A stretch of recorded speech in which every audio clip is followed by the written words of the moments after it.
Regime jurídico de queimados, artigo 38 a 47. Capítulo 4 da substituição. Artigo 38. O servidor público ocupante de cargo em comissão ou função de confiança, com atribuição de direção ou chefia, terá substituto indicado na lei ou no regimento interno ou, no caso de omissão, previamente designado pelo prefeito. Parágrafo único. O substituto assumirá automática e cumulativamente, sem prejuízo do cargo público que ocupa, o exercício do cargo em comissão ou função de confiança com atribuição de direção ou chefia, no caso de licença, afastamento, impedimento legal ou regulamentar e férias do titular. Artigo 39. O substituto fará jus à retribuição pelo exercício do cargo em comissão ou função de confiança com atribuição de direção ou chefia, nos casos de licença, afastamento, impedimento legal ou regulamentar e férias do titular, paga na proporção dos dias de efetiva substituição. Parágrafo único. Ao substituto, aplica-se o disposto no artigo 56. Título 3. Dos direitos e vantagens. Capítulo 1. Do vencimento e da remuneração. Artigo 40. O vencimento é a retribuição pecuniária pelo exercício de cargo público com valor fixado em lei. Parágrafo único. Nenhum servidor público receberá, a título de vencimento, importância inferior ao salário mínimo nacional. Artigo 41. A remuneração é o vencimento atribuído ao cargo público acrescido das vantagens pecuniárias permanentes estabelecidas em lei. Parágrafo 1º. A remuneração do servidor público efetivo investido em função de confiança ou cargo em comissão será paga na forma prevista no artigo 56. Parágrafo 2º. O servidor público investido em cargo em comissão de órgão público ou entidade diversa da de sua lotação receberá a remuneração de acordo com o estabelecido no parágrafo 1º do artigo 102.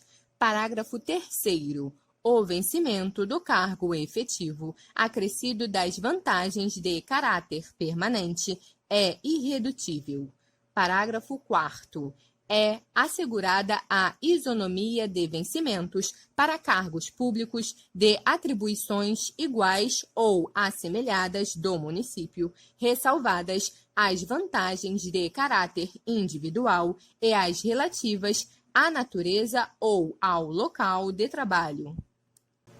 Artigo 42. Os limites máximos para a remuneração mensal dos servidores públicos serão aqueles definidos no artigo 37, inciso 11, da Constituição Federal, observadas e ressalvadas as hipóteses previstas de acordo com a natureza jurídica de cada cargo público ocupado.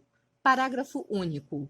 Excluem-se do teto de remuneração as vantagens previstas nos incisos 1 a 11 do artigo 55, no parágrafo 4º do artigo 71 e os benefícios previstos no título 7 desta lei. Artigo 43. O servidor público perderá: inciso 1. A remuneração do dia em que faltar ao serviço, sem motivo justificado.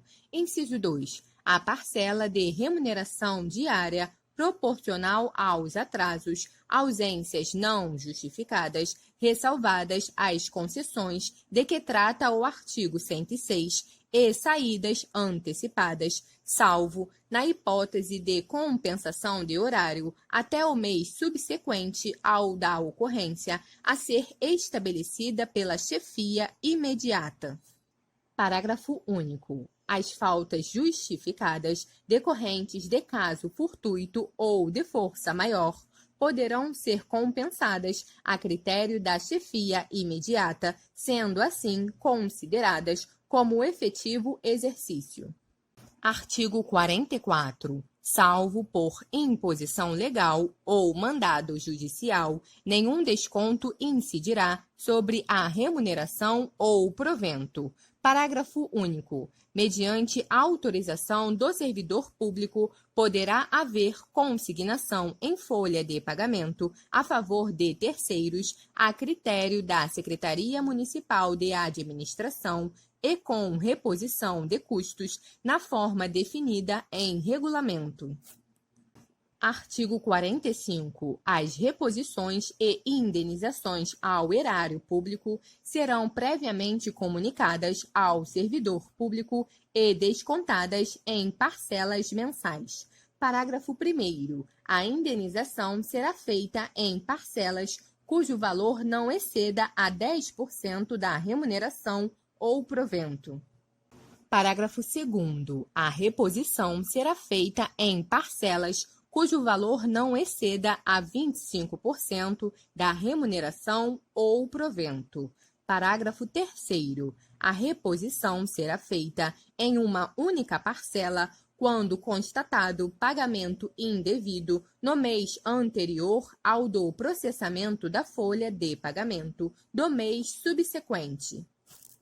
Artigo 46. O servidor público em débito com o erário que for demitido, exonerado ou que tiver sua aposentadoria ou disponibilidade cassada, ou ainda aquele cuja dívida relativa à reposição seja superior a 5 vezes o valor de sua remuneração, terá o prazo de 60 dias para quitar o débito, contados da notificação para fazê-lo. Parágrafo 1º. A não quitação do débito no prazo previsto implicará na sua inscrição em dívida ativa e posterior cobrança através de ação de execução fiscal. Parágrafo 2º. Os valores percebidos pelo servidor público em razão de decisão liminar de qualquer medida de caráter antecipatório ou de sentença posteriormente cassada ou revista, deverão ser repostos no prazo de 30 dias, contados da notificação para fazê-lo, sob pena de inscrição em dívida ativa e posterior cobrança através de ação de execução fiscal. Artigo 47. O vencimento, a remuneração e o provento não serão objeto de arresto, sequestro ou penhora, exceto nos casos de prestação de alimentos resultantes de decisão judicial.